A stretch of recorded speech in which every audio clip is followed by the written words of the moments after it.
And then she says, do you have any kids? I said, no, I don't have any kids.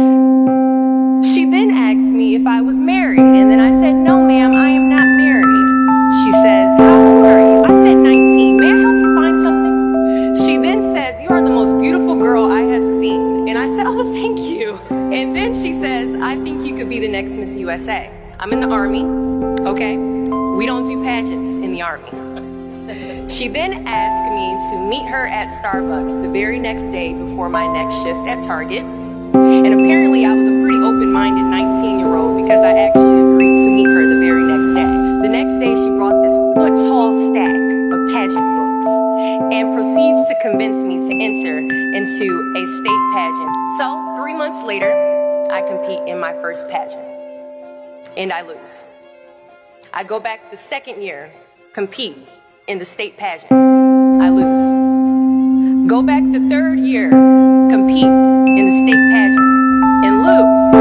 Go back the fourth year,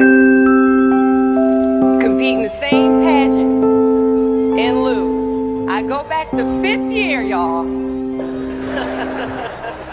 Compete in the state pageant and lose. But guess what? I go back the sixth year and guess what happens? I lose.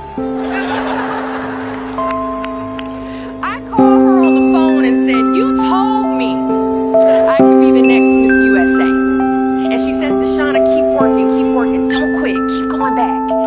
And in June of 2015, she passes away from leukemia.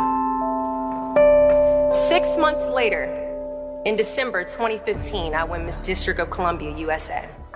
And 6 months after that, in June of 2016, I become the first soldier to win Miss USA.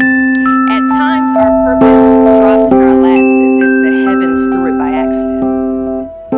I ask only one thing of you all today after you leave this building. Do not fear failure, but please be terrified of regret.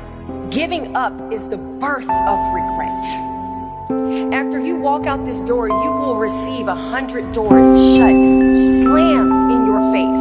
You will have 100 moments that will be filled with someone telling you no, or telling you, thank you for your application, but we regret to inform you that we've chosen a different candidate for this job. You will sit in 100 different interviews and you will not get the job. The reality of life is that we will all hear more no's than we hear yeses. And we will fail a lot, and I mean a whole lot. But what I ask of you today is to not take no for an answer. Don't be afraid of no's. Be afraid of the possibility of a yes that you have prematurely destroyed because you decided to quit before the clock strikes 12. I love a good no. Please tell me no.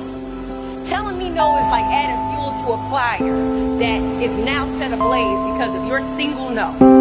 So today I challenge you to fight, to work, to not stop here, to believe so heavily in your aspirations that you too will not fear the word no, but instead you will choose to welcome it.